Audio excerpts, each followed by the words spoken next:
Ouais.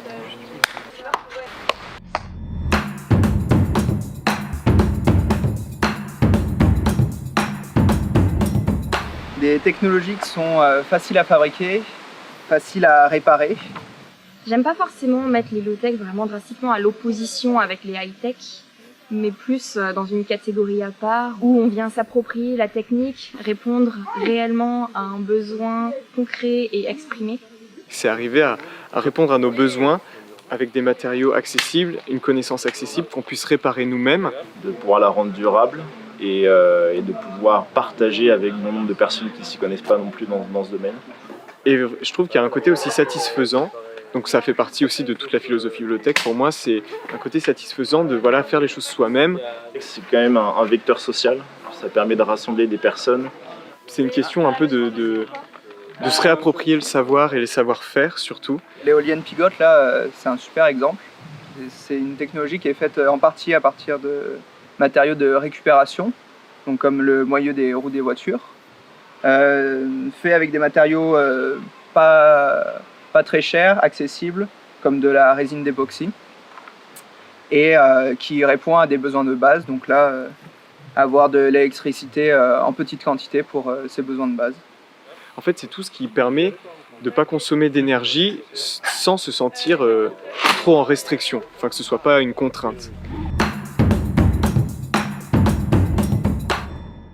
Oh là là, tellement de choses. Oh, bon nombre d'ateliers. J'ai fait trop de choses cette semaine. Fabrication de l'alternateur de l'aérogénérateur, donc de l'éolienne Pigot. On a participé à cette magnifique grelinette qui répondait aux besoins maraîchers qui nous a fournis en légumes tout au long de la semaine. Un four solaire thermique. C'est un rocket stove, donc c'est un système qui permet d'avoir un bon rendement en termes de récupération de chaleur par rapport au bois que tu brûles, et ça permet de brûler les fumées et du coup de chauffer les aliments à terme. J'ai proposé un atelier de réparation de vélos. J'étais sur la spécialisation d'un établi, on a construit un établi en métal. Un atelier de repair café, donc avec de l'électronique et de la réparation. Là derrière, il y a une serre qu'on est en train de faire pour faire pousser des légumes un petit peu avant le début de la saison et pouvoir continuer un petit peu après. Beaucoup de travail des outils aussi, que ce soit pour travailler l'acier, les métaux ou pour travailler le bois. Donc voilà, c'était aussi le thème de cette semaine, c'était de se réapproprier les outils principaux. On a découvert énormément d'équipements, d'outils. Le travail du bois. La première chose qui me vient à l'esprit, c'est qu'on a beaucoup débattu, on a beaucoup discuté avec plein de gens, et c'est ça franchement qui m'a bien intéressé. Ça permet vachement d'ouvrir son esprit.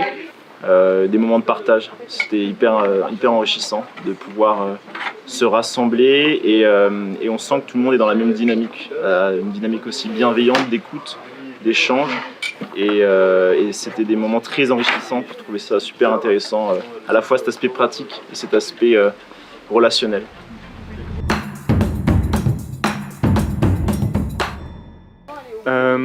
Déjà les low-tech de base ça m'intéressait, je m'étais un peu renseigné sur ce que c'était, et puis je suis d'une formation on va dire ingénieur généraliste où il y a beaucoup de théories sur pas mal de high-tech et des choses comme ça, et j'avais besoin de revenir un peu à l'essentiel, et c'est pour ça que ce mouvement ça m'intéressait vraiment beaucoup quoi.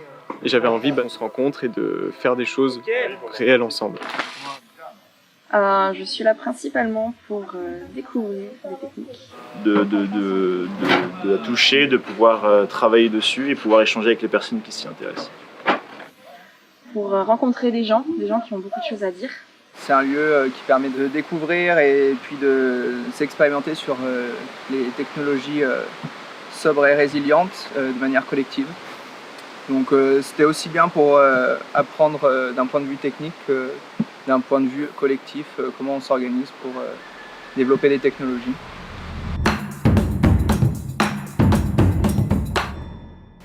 D'un point de vue technique, moi j'ai beaucoup aimé apprendre à travailler le bois, donc là pour réaliser les pales d'éoliennes, on utilise des outils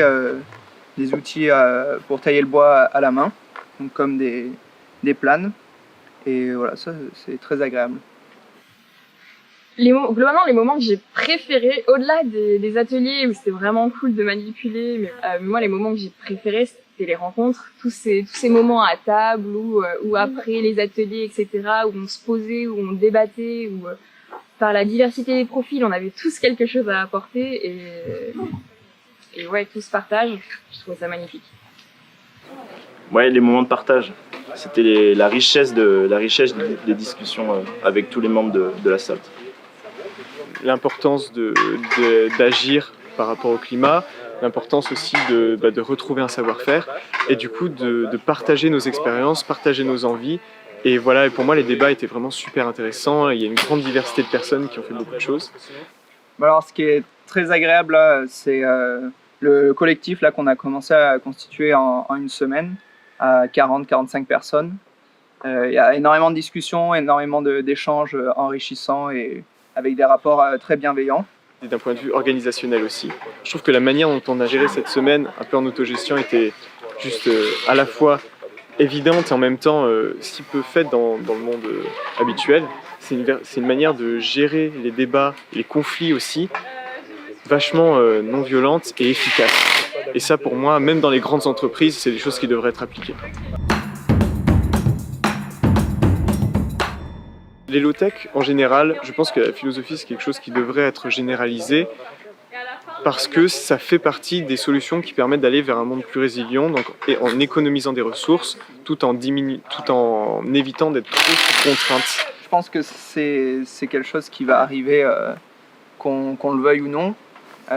Soit ça va être par envie de la majorité des personnes de se tourner vers des technologies plus sobres et plus accessibles. Soit ça va se faire sous la contrainte parce que à un moment l'énergie gratuite et accessible va devenir de plus en plus rare et donc pour répondre à leurs besoins de base, les personnes vont être obligées de se tourner vers des technologies low-tech. Oui, utiliser des low-tech au quotidien, c'est tout à fait faisable. Il y a des low-tech qui sont abordables par tout le monde, du style les marmites norvégiennes, qui sont une invention absolument magique et qu'on a utilisée tout au long de la semaine, ou plein de petits changements qu'on peut faire dans le quotidien en prenant des low-tech simples de réalisation ou d'utilisation et abordables par absolument tout le monde.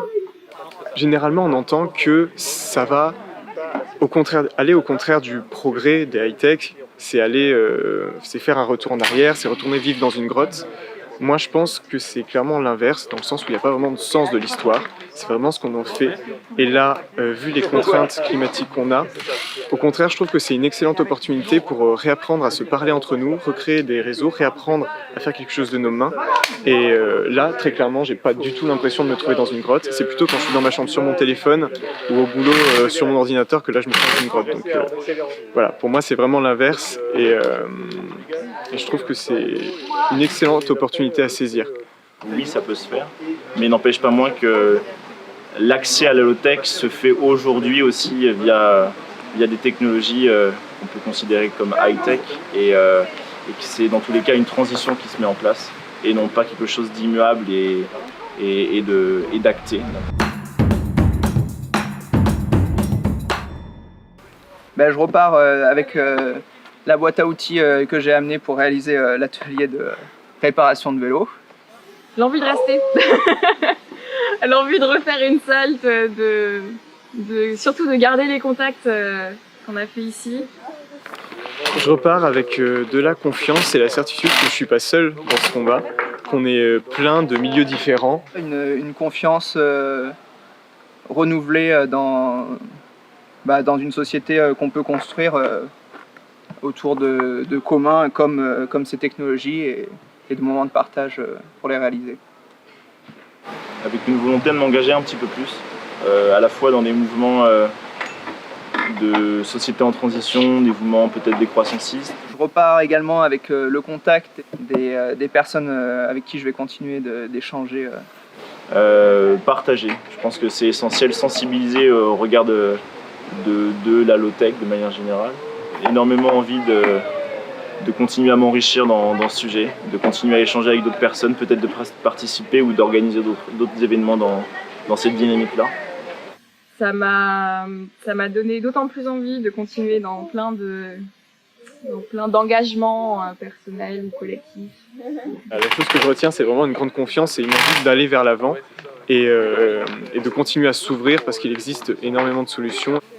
Et puis aussi, à titre personnel, j'aimerais bien tendre vers une autonomie progressive, pas juste à l'échelle individuelle, mais peut-être à une échelle collective, et avoir pu appréhender des techniques et des outils cette semaine, ça peut me permettre de potasser au mieux mon projet d'autonomie tout en étant ouvert aux autres sociétés et non pas fermé par rapport à ça.